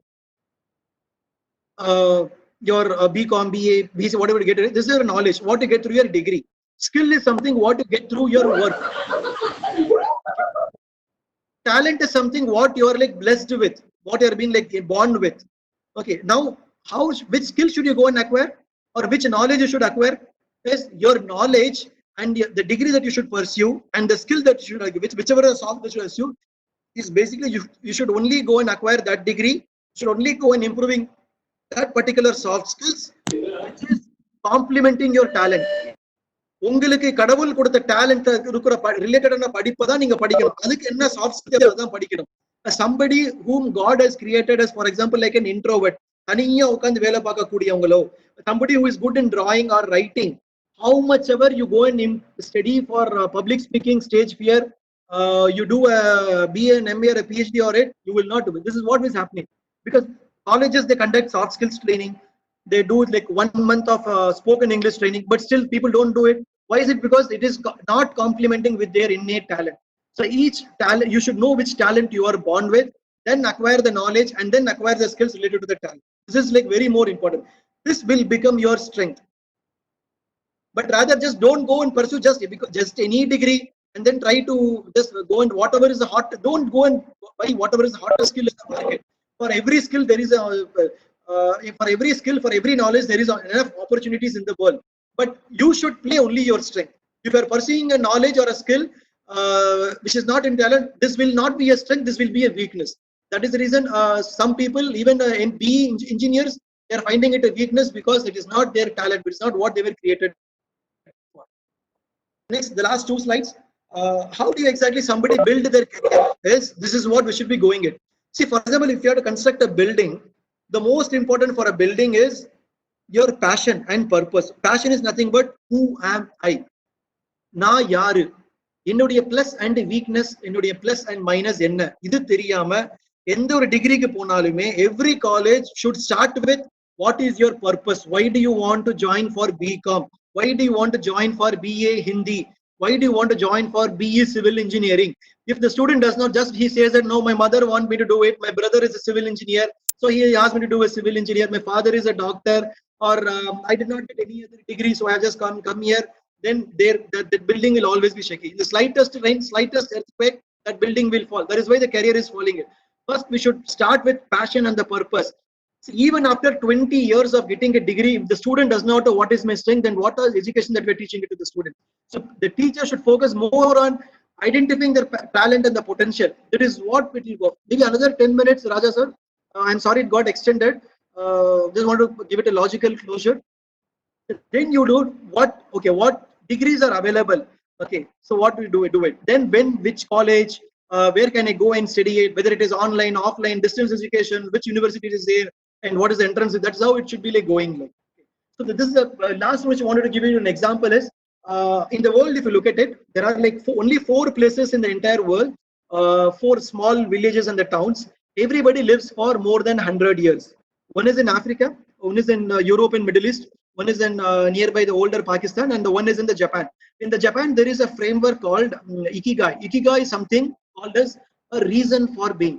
Reason for being is nothing but Ikigai in Japanese term, it means what is the purpose of my existing in this life? What is the purpose of my existing in this life? நான் எதுக்காக படைக்கப்பட்டேன், எதுக்காக நான் வாழ்றேன், என்ன பண்ணணும்?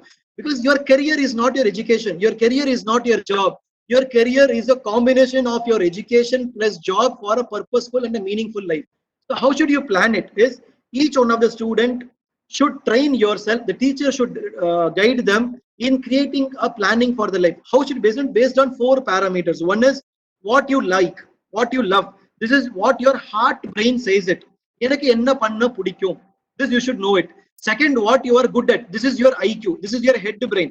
What am I good at? Somebody, they will like maths, but they will not score well in maths. Somebody likes sports, but they cannot play sports very nice. Okay.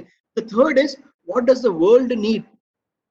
What does the world need? This is your gut brain. This is when all this, the philosophers, the spiritual gurus, the prophets, the entrepreneurs, they all had become successful because they were solving a world people's problem.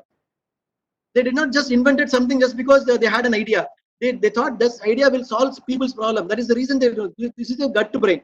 These three, and the last is something which you should know, what you can be like paid for. Where is the money? So when you're able to find a particular education and a job and a career, wherein you're able to find a mix of all of this, that is your ikigai.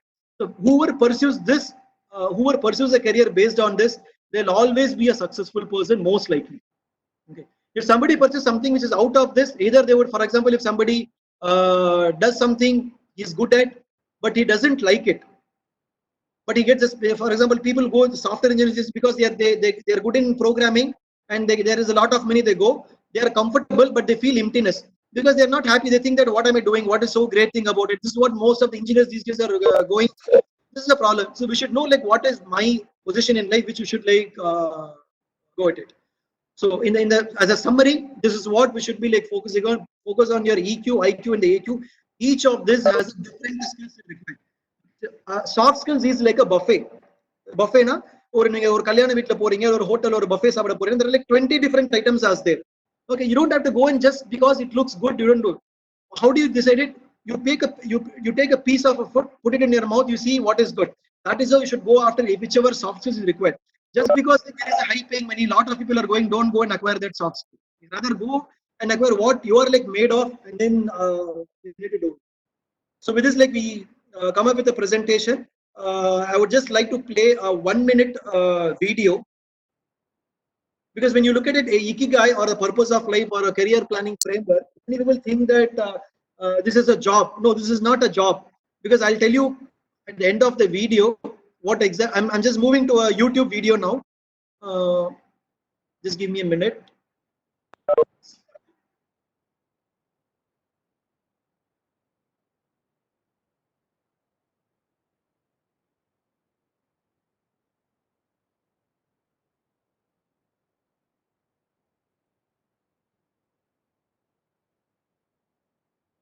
It is not at play. So when you look at ikigai, it is not just that it is like a doctor, engineer, lawyer, teacher, professor, or a scientist.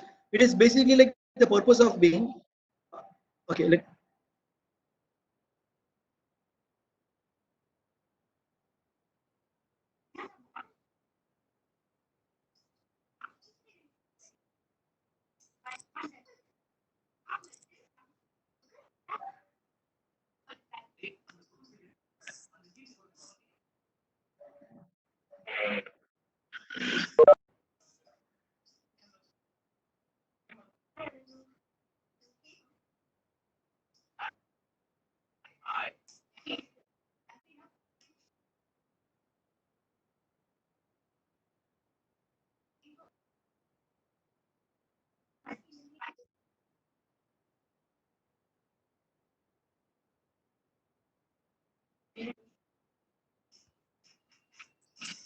uh, look at the text at the bottom. There will be a translation in English.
Okay, so that's another presentation. And when you mean Ikigai, it's somebody like, it is basically not just what you achieve either in terms of money or in terms of fame, but rather sometimes for some people, the destiny or the fate, the God that might have created is not necessarily you become an Ambani or a Bill Gates or a great lawyer or a teacher. It's something that you might be a parent who makes these people. Because as much as an Ambani was successful, so much was the credit which should go to the father and the mother of Mahatma Gandhi or a Mother Teresa or an Abdul Kalam. Because sometimes how much ever hard you try, it might seem that you are not earning money or you are not gaining fame, because God has created you to create some unique personality, a successful personality who will go and make such impact in so many lives of people. That's your kid. So find out your ikigai and go and pursue that particular career, knowledge, skill, and talent. And I would be happy to connect with you. I would prefer a connection through LinkedIn, because this is where I keep sharing stories or facts about education, employment, economic activities. Though sometimes you can feel free to reach me out with email or with Insta or through my WhatsApp mobile number mentioned here. So thank you, everyone. So I don't know how much I was able to do justice to the topic and how much I was able to meet your expectations. But I just tried. What I felt is like how should I enable the students to think and learn, and how can I help from other faculties, like what are some of the areas which the next future we should be helping the students to focus with. I would be available for a few more minutes in this meeting in case if there are any questions to take it up. Otherwise, we are done with the presentation. If there are any questions, I'll be here to take. Sir? Hello? Hello, yes, sir. Please go ahead. Hello, please. I can listen to you, sir. Please go ahead. Sound. Hello, I'm Dr. V. Sominarayanan. Yeah, hi, sir. Yeah, please. Yes, I am watching this. It's very, very nice presentation, sir. Sure. Very sir. useful one. Thank you. Thank you, sir. Any queries?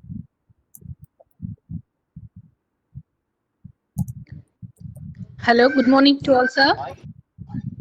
Morning. Sir, this is Uma Maheshwari from Government College, sir. Yeah, hi. Hi. Right from the beginning till the end, your presentation is very amazing, sir. I'm very happy to be part of this webinar, and my special thanks to you, sir. Right, your presentation is very, very wonderful. You are up to date or how the faculty members, as a faculty member, how we have to update our knowledge and skills, so that the same thing we can imbibe to our students. So such an excellent information we have got it from you. I personally thank you very much, sir. Sure, As well as I congratulate the college and as well as the faculty members of Department of Computer Science and Application for organizing this webinar program on soft skills. And my special thanks to Ms. K. Priya, who is the host of this program. Thank you so much, sir. Sure, ma'am. Thank you, ma'am. It's our pleasure hosting you all. And I could see a couple of comments or questions in the chat box saying that how can we learn more, or how can we improve, or can we control emotional gut brain. There are like trainings, like how you can improve your knowledge in a particular subject. In a similar manner, there are different set of trainings as to how to do it. It is more of even ethical training, spiritual training, emotional training, how to love people, how to love humanity, how to be conscious of environment. There's a different set of training to do it. So maybe if time permits in the future, we'll connect with you through it. So very good afternoon, sir. This is Deepa from Islamia Women's College. Yeah, good afternoon. Hello. Good afternoon, ma'am. Sir, it is very informative.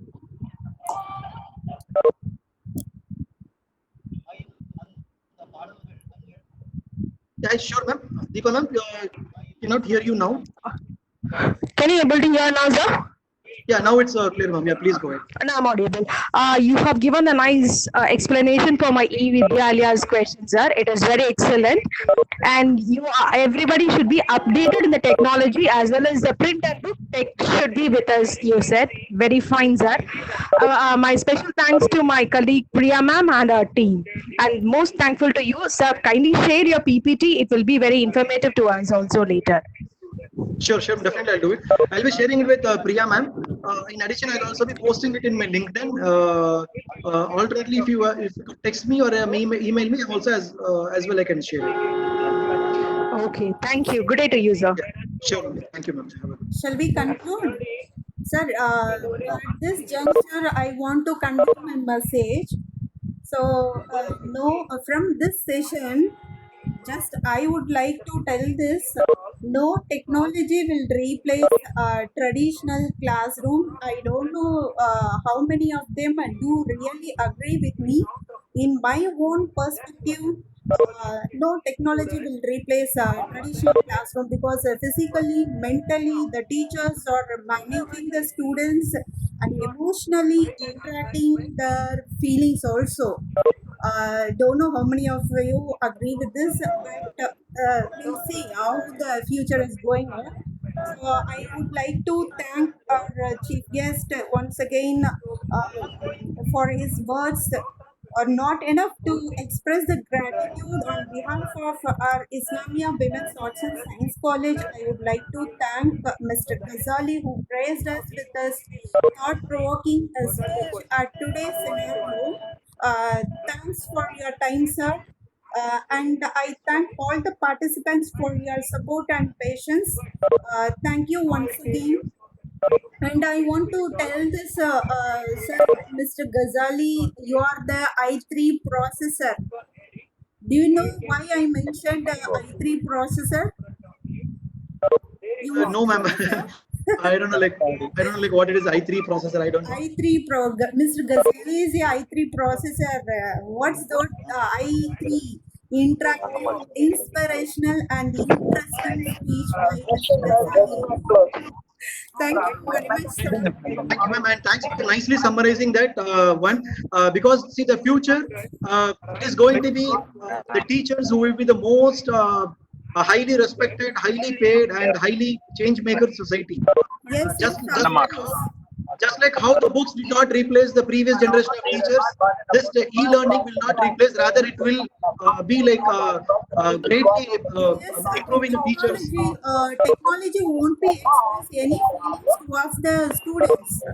So we cannot expect that. But nowadays, physically, mentally, students want to shine with the words from their teachers, because teachers are like the parents. So, True. as of my own point, the no technology will replace the traditional atmosphere in a school or college, whatever it may be. Yeah, well said, ma'am. Because that is what I want to let the teachers and the students know. Because many teachers, they feel that, and many people, they're also giving a wrong perception that this e-learning will come and replace the teachers. No, it will never happen. See, did the books come and replace teachers? No. That similar manner, this will not come, because see, learning is not. It cannot. This human interaction cannot be digitized. Okay, so, manufacturing can be digitized, banking can be digitized, but the human interaction cannot be digitized. And this entire thing of emotional intelligence, social intelligence can only be taught by teachers. It cannot be taught by computer. Yes. IQ can be taught by teachers, robots, but this human intelligence can express any emotional feels towards opponent person. No machine replace. Yes. It's just that the teachers will be teaching different subjects in the future. That's the only change which will happen. Yes. The teachers will be taking different set of subjects in the future. So please, teachers, please don't never. This technology will never remove. But rather, it will be like we'll bring back the glory of the teachers, the professors, the lecturers, the tutors, who are the most respected people in society. It will come back once again. Yes. Exactly. Thank you, sir. Thank you for your time, valuable time you spent for us. So participants are very much happy. We had a good session and time today because of you. And don't forget that i3 processor. This is the compliment we from our college side, Islamia Women's Arts and Science College side. We have given a big bash i3 processor. Thanks a lot, ma'am. Yeah, thanks a lot, ma'am. By the way, right now it is like more than i8 which is going on. Oh, yes. Thank you very much, sir. Thank you. We'll see. Thank you, ma'am. Thanks for hosting and thanks a And lot. thank all the Good. participants once again for your support. Thank you. Yeah. All the best to students. God bless you. All the best. The feedback சொல்ல keep Chinnappa will be மட்டும் open மூலக்கடையில் up to வேண்டாங்க left வரணுமான்னு கேளு petrol bunk பக்கத்துலயான்னு கேளு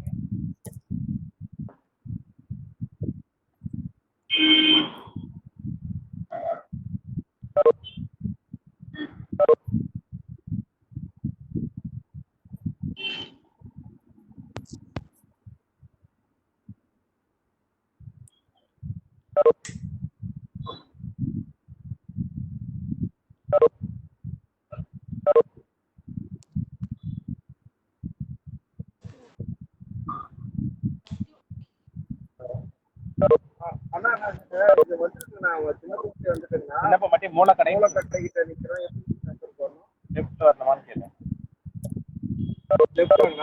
petrol bunk பக்கத்துலயான்னு கேளு petrol bunk பக்கத்துல வருமாங்கண்ணா சரி நான் வந்துடுறேன் என்ன வந்தா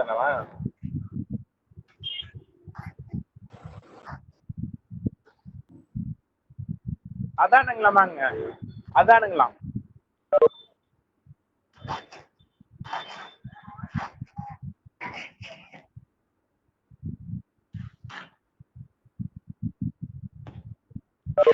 அதானா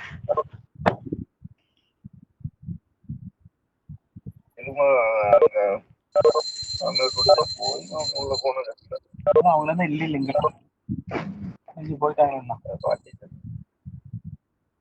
இது இந்த ரோடு எங்க போகுது இது பொங்கன வருமா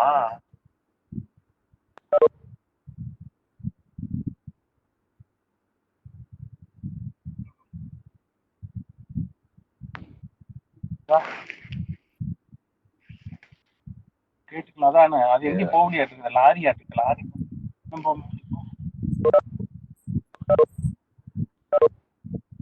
வண்டிக்கு வருதான்னு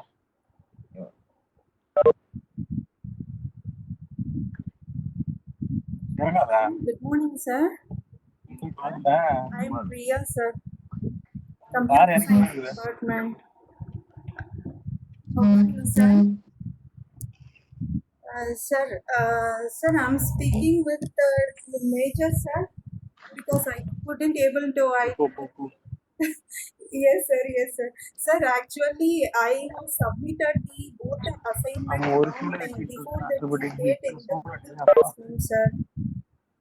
But now I received mail from the secretary that I didn't submitted the assignment.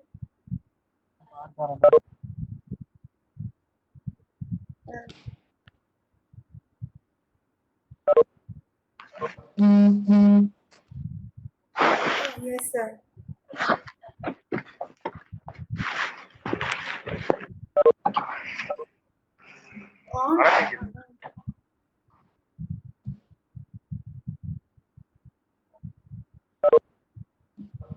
On the day itself, I was submitted, sir.